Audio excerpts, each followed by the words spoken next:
materi untuk hari ini, Ustaz akan mengabsen terlebih dahulu. Pada siapa yang dipanggil namanya, harap angkat tangannya.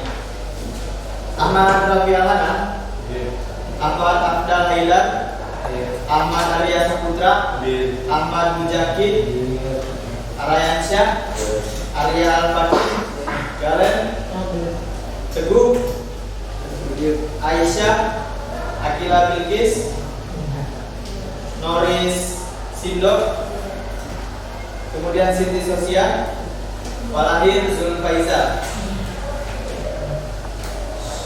Baik semuanya, pembelajaran kita pada hari ini adalah perubahan lingkungan. Di tujuan pembelajaran di perubahan lingkungan ini adalah yang pertama, mengidentifikasi ciri-ciri perubahan lingkungan. Yang kedua, memberikan contoh gambar-gambar bencana alam. Kemudian yang ketiga, mengidentifikasi bagian-bagian dari peristiwa yang disebabkan oleh manusia maupun alam. Dan yang keempat adalah dampak perubahan lingkungan bagi kehidupan itu sendiri.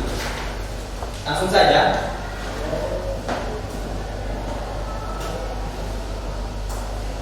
Agenda pembelajaran, yang pertama pendahuluan, kemudian pemaparan materi, kerja kelompok, dan tanya jawab penutup. Apa itu perubahan lingkungan? Perubahan lingkungan terjadi apabila perubahan komponen lingkungan yang disebabkan oleh perilaku manusia dan peristiwa alam. Dan yang kedua adalah pencemaran lingkungan berupa pencemaran air, tanah, udara, dan suara. Nah, di sini kita akan membahasnya secara detail. Perubahan lingkungan yang dilakukan oleh perilaku manusia. Yang pertama ini gambar apa? Pembakaran dan kebakaran hutan. Nah, makanya kenapa harus ada anjuran ada yang namanya reboisasi? Karena kayu ini sangat bermanfaat untuk entah itu membuat kusen, untuk membuat kapal, untuk membuat jendela, untuk membuat pintu. Tapi asalkan ketika sesudah menebang pohon ini harus diadakan reboisasi atau menanamnya kembali. Kemudian yang kedua, ada penggunaan pestisida. Pestisida ini banyak contohnya seperti obat trobos, obat indamid, sidametrik. Nah, jika penggunaan ini terlalu banyak, maka akan membuat si tanah itu korosi. Kemudian penggunaan pupuk buatan yang berlebihan. Nah, pupuk buatan ini banyak mereknya, contohnya urea, TSP, NPK. Pupuk ini kan kalau misalnya kita baurin, yang petani-petani itu suka baurin di sawah, pasti kan nggak semuanya itu kena ke si padinya, pasti ada yang beberapa ke tanah. Nah, kalau misalkan terlalu berlebihan, maka si pupuknya ini bisa membuat tanah juga erosi. Kemudian penyederhanaan ekosistem. Seperti kita tahu, ekosistem di bumi ini sangatlah kompleks, yaitu terdiri dari biotik dan abiotik. Biotik itu apa? Biotik adalah makhluk hidup, sedangkan abiotik makhluk yang tidak hidup. Karena adanya penyederhanaan ekosistem, maka akibatnya ekosistem di bumi ini tidak terlalu menjadi kompleks. Kemudian perubahan lingkungan oleh peristiwa alam. Di Indonesia ada berapa musim? Dua musim. Yang pertama musim kemarau, yang kedua musim hujan. Yang pertama musim kemarau. Musim kemarau jika terlalu lama maka akan mengakibatkan kemarau panjang yang berakibat kekeringan, kesusahan air. Kemudian panas, apalagi di planet Bekasi. Kemudian musim kedua, musim hujan. Kalau hujan terus menerus akan terjadi banjir yang mengakibatkan banjir bandang yang bisa menghanyutkan rumah, pohon, mobil, seperti itu. Kemudian yang ketiga, gunung meletus. Gunung meletus ini juga sangat banyak akibatnya apabila terjadi bencana alam gunung meletus. Seperti tandanya adalah sering terjadinya gempa, kemudian keluarnya abu vulkanik. Yang keempat, angin puting beliung. Angin puting beliung bisa menyebabkan rumah hancur. Biasanya angin puting beliung jarang di Indonesia, tapi kalau misalkan di negara-negara adidaya kayak di Amerika itu sering, namanya angin tornado. Kemudian yang kelima, tsunami. Tsunami itu apa? peristiwa ombak besar. Ombak besar di laut. Peristiwa tsunami terbesar di Indonesia apa? Aceh.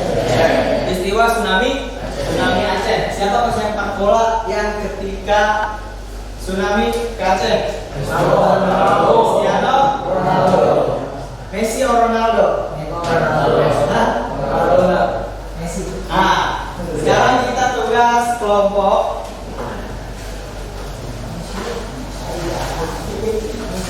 Ustaz akan bikin satu kelompok maksimal 6 orang untuk mengerjakan menuliskan dan mempresentasikan minimal 2 contoh dari pencemaran air, tanah, udara, dan suara. Kerjakan.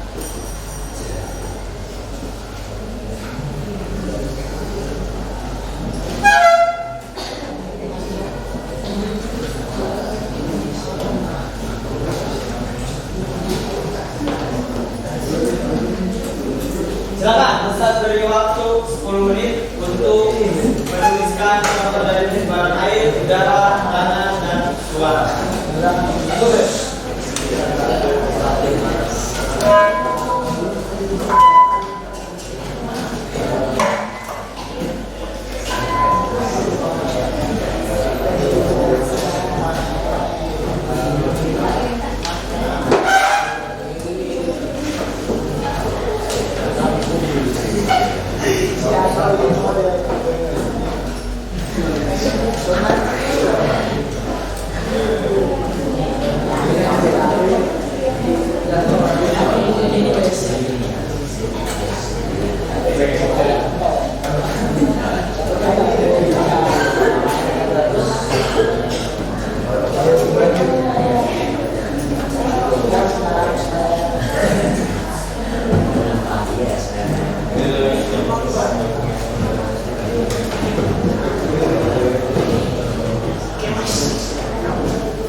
Ya, sudah cukup?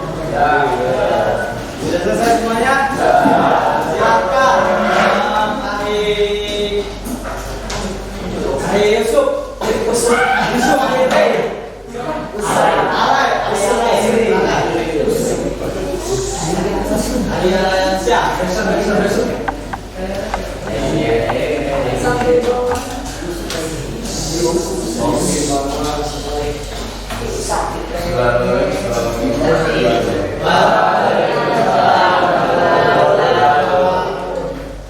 Pencemaran air, pembuangan limbah pabrik, pembuangan sampah sungai.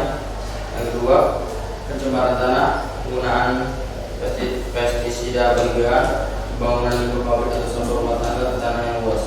Yang ketiga, pencemaran udara, asap pembakaran hutan berlebihan, asap pabrik. Yang keempat, pencemaran suara, yaitu kemacetan kendaraan di perkotaan dan penggunaan volume suara yang lebih.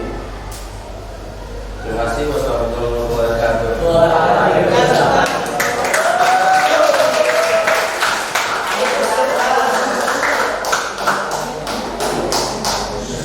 Seperti yang sudah teman kalian paparkan, saudara Aryansyah, pencemaran air contohnya adalah limbah dari pabrik, kemudian limbah dari rumah tangga. Limbah dari rumah tangga apa contohnya? Sampah, bahan makan, makanan. Kemudian dari tanah, pencemaran dari tanah yang paling sering ditemukan, yang paling umum adalah sampah plastik. Kenapa di minimarket dianjurkan memakai paper bag? Soalnya kalau kertas itu gampang terurai. Kalau plastik itu butuh waktu ratusan tahun untuk menguraikannya.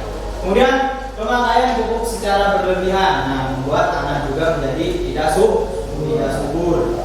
Kemudian udara, asap knalpot kendaraan, apalagi knalpot ember. Kemudian asap pabrik, apalagi kota-kota yang misalkan di Cilegon, di Serang mungkin ya, itu sangat berdebu karena pencemaran asap pabrik ini. Kemudian yang kelima, suara kendaraan yang melebihi batas dB atau batas desibel. Nah, makanya yang pakai knalpot racing pakai dW kil kilogram. Kemudian suara aktivitas pabrik atau proyek yang tanpa batas waktu. Misalkan tanpa batas waktu itu 24 jam berarti sehingga orang di sekitarnya yang mau istirahat atau yang mau tidur terganggu. Nah, secara garis besar atau kesimpulannya, perubahan lingkungan adalah proses terganggunya keseimbangan lingkungan karena adanya faktor alam maupun manusia sehingga dapat mengganggu kehidupan makhluk hidup. Faktor alam yang berupa bencana alam seperti banjir, tsunami, gunung meletus, angin puting beliung, kemarau panjang dan lain-lain. Dan faktor manusia yang atas perilakunya menyebabkan pencemaran lingkungan terhadap air dari pembuangan limbah sembarangan, terhadap tanah dari membuang sampah sembarangan, terhadap udara dari polusi yang diakibatkan asap kendaraan dan pabrik, serta terhadap suara dari suara desibel kendaraan yang melampaui batas wajar. Oke, mungkin untuk pemaparan materi kali ini sudah selesai. Sekarang Ustaz ingin mengumpulkan kembali hasil tugas kelompok kalian.